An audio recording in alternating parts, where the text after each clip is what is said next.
チャプター5が発売され、ついにプロトタイプの全貌が明らかになりました。これまで断片的にしか描かれてこなかった存在が、今作で初めて具体的な姿として提示されたことになります。今回は、今作のボスであるプロトタイプについて、チャプター5で判明した情報をもとに、解説を交えながら考察していきます。特徴、プロトタイプで最もインパクトが強かったのは、やはり顔ではないでしょうか。ゲームプレイトレーラーでは意図的に隠されていたため、期待が高まっていた方も多かったと思います。実際に確認すると、その造形はかなり不気味で、異質さを強く印象づけるデザインでした。モチーフは道化師、いわゆるジェスターと考えられます。これはユールのタロットカードで示唆されていたビジュアルとも一致していますし、ハロウィン時期に切り抜かれたカボチャの香りークとも共通点があります。これらを踏まえると、ジェスターモチーフは以前から計画的に伏線として置かれていた可能性が高いと言えるでしょう。アンバー氏の X 投稿で言及されていた青、黄色、赤のカラーについても今回の姿と一致します。これはプロトタイプの腕部の色であり、同時にプレイタイム社の企業カラーでもあります。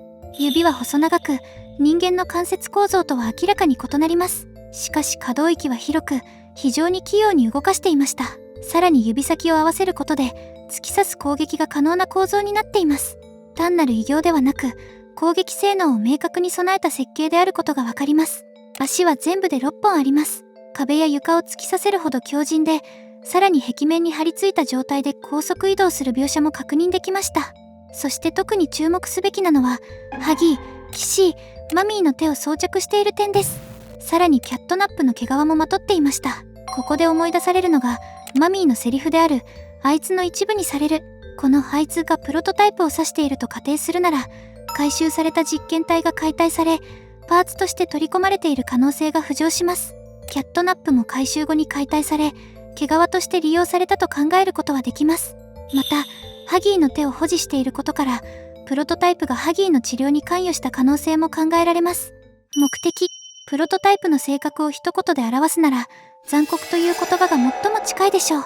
ポピーに対しては異常とも言える執着を見せ、執拗に付け狙います。目的のためであれば手段を選ばない冷徹さも描かれています。キシーによって沈静化していたハギーに対しても、ためらう様子なく人つきにする場面は、その象徴的な描写と言えます。さらに、ラボで生き残っていた孤児たちに対しても危害が及んだことが示唆されています。ここで語られる苦しみのない場所が何を意味するのかは、現時点では明確ではありません。実験体としての再利用を指すのか、それとも死後の安息を示唆する言葉なのか、解釈の余地が残されています。プロトタイプがポピーに対して不満を抱いていると考えられる点も重要です。彼はポピーたちのために喜びの時間を引き起こし、おもちゃたちの楽園を築いたと解釈できます。しかしポピーが外の人間を連れてきたことで、その楽園、そして彼にとって天国とも言える工場が脅かされる状況が生まれました。プレイタイムブッチャーとして知られる主人公の存在は、その象徴です。外部の人間を招き入れたという事実が本当であれば、プロトタイプにとってそれは裏切りに等しい行為だった可能性があります。この外の人間を連れてきたという点から考えると、あのポピーの手紙は、主人公宛てにポピーが書いたと解釈することができます。そしてその事実が発覚したことで、ポピーはケースに封じられたと見ることも可能です。ただしここは明確な描写がないため、状況証拠から導いた仮説にとどまります。そして、彼の目的はポピーを治すことにあると考えられます。ポピーは子供として作られた存在であり、未成熟さや感情的な側面を持っています。プロトタイプはそれを欠陥と捉えている可能性があります。ただし、子供が嫌いと断定できるほどの直接的な証拠はありません。リリーの資料に幼稚で無知と記されていることや、仲間として扱われていない描写から、未熟さや無知を嫌悪している傾向は読み取れます。しかしそれが年齢そのものへの嫌悪なのか、思想や態度への拒絶なのかは慎重に分けて考える必要があります。現段階で言えるのは、プロトタイプは感情よりも合理性や完成度を重視している可能性が高いという点です。その価値観の延長線上に、ポピーを治すという目的が存在していると考えられます。プロトタイプの正体、シリーズを通して長らく謎に包まれていた存在ですが、チャプター5でついにその核心に触れる情報が提示されました。正確に言えば、プロトタイプそのものというよりも、被験体としての元の存在が明らかになったと言えます。その根拠となるのが、エリオットとのやりとりが収録されたテープです。何か言った？オリバー？話したければ聞くよ。君の気持ちが理解できるとは言わない。だが結局彼女が大事なんだ。どういう意味？ああ、違う。オーリー。僕のこととかベタープレイスのこととかどうでもいいんだ。彼女の話しかしない。ああ、オーリー。やめて。その名前で呼ばないで。オーリーはいない。僕は賢者だ。いや、プロトタイプだ。彼女を取り戻したらハンマーを拾うんでしょ。奴らと同じだ。全てを元の状態には戻せないかもしれない。だが家族にはなれる。君が望めば。正直に言うと、君と彼女ならきっとうまくやっていけるはずだ。そして名前だが、君が望む名前で呼ぶよ。いつ彼女に会える？もうすぐだよ。すぐにね。この会話によってプロトタイプの過去に具体的な名前が存在していたことが示されました。プロトタイプの正体はオーリー、正式にはオリバーという少年である可能性が高いと考えられます。過去動画でも触れた通り、オリバーの愛称がオーリーです。さらにオープニングムービーに登場する少年の存在も重要です。顔が一部見切れ、そこにプロトタイプの顔が重なるような演出が入っています。この演出が単なる演出効果ではなく示唆であるならば、その少年こそがオーリーである可能性が浮上します。テープ内で彼はオーリーと呼ばれるのを嫌がり、自身を被験体であるプロトタイプだと認識します。どこかすでに機械音声のようなノイズがかかったデジタルな性質です。また発言内容からはポピーの代替として存在しているという意識が伺えます。もしポピーが戻れば自分は不要になるのではないかという不安を抱いているようにも見えます。会話内で登場するハンマーという言葉も重要です。不要になった実験体を廃棄する手段にハンマーを使ってると解釈できます。手術室で発見される VHS には損傷した実験体とハンマーが映り込んでいます。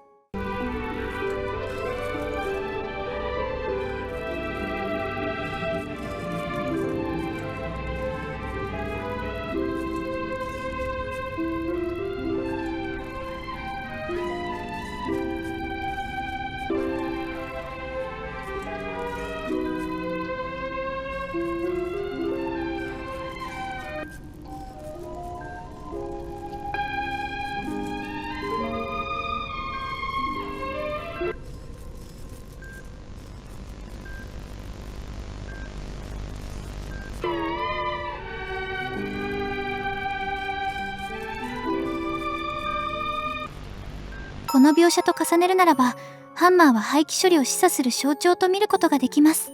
ポピーに対して見せる感情も複雑です。会いたがる様子や嫉妬のような反応から、この時点で彼の世界の中心がポピーであることは読み取れます。しかし一方で、エリオットがポピーの話をすると明確に不機嫌になります。この段階では、ポピーとはまだ家族とは言えない関係です。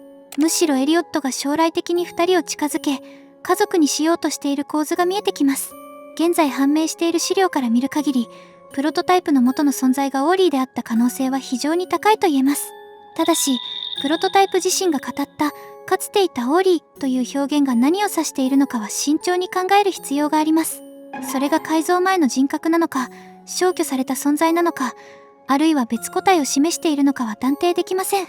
この部分は依然として考察の余地が大きく残されています。ポピージェルに入れたのは？終盤で描かれる最大の謎の一つが、プロトタイプが運び、ポピージェルと思われるタンクに落とした人物は誰なのかという点です。コメント欄では、落とされたのはポピーではないかという意見も見られました。そこで、まずはその場面で語られるセリフを確認します。君が戻ってきたら、何年も後に正義感が押しつぶされそうになりながら、その時は深い海へと落ちるのよ。おかえりなさい。当初、この言葉は主人公に向けられたものだと解釈しました。戻ってきたという表現や正義感という言葉が主人公像と重なるためです。この解釈に立てば、タンクに落とされたのは主人公であることが示唆されます。しかし、前後の描写を整理すると、いくつかの違和感が生まれます。まず、主人公はデータセンターの入り口前で、爪によって体を貫かれています。その直後、ポピーを捕まえるような影の描写が映ります。続いて、誰かが運ばれ、タンクの前に連れてこられるシーンが挿入されます。ここで重要なのは、この場所がどこなのかという点です。映像を明るく補正して確認すると、そこはデータセンターの入り口であることがわかります。さらに、直前までその場にいたはずのポピーの姿が確認できません。同様に、主人公の姿も映っていません。つまり、この時点でポピーはすでに連れ去られている可能性が高いことになります。では、タンクに落とされたのは誰なのでしょうか。両方という可能性も理論上はありますが、描写の連続性を考えると一人であると見る方が自然です。ここでギブレットのセリフを踏まえて考えます。もしポピーがその場でタンクに落とされていたなら、すぐ近くにいたギブレットが黙って見ていたことになります。しかも、タンクは視認可能な距離にあります。電気ショックで主人公を蘇生させることができたのであれば、仮にタンクに落とされたのがポピーだった場合、主人公と協力してその場で救出することも可能だったはずです。しかし実際には、ポピーは連れ去られたと語っています。この点を踏まえると、タンクに落とされたのは主人公であり、ポピーは別の形で連れ去られたと解釈する方が整合性は高いと言えます。その場合、影の描写は右手ではなく、左手でポピーを保持していたと考えることができます。現段階での予想としては、主人公説が 70%、ポピー説が 30% という印象です。もちろん、これは暫定的な評価に過ぎません。今後の資料や追加描写によって再評価される可能性は十分にあります。プロトタイプには依然として多くの謎が残されています。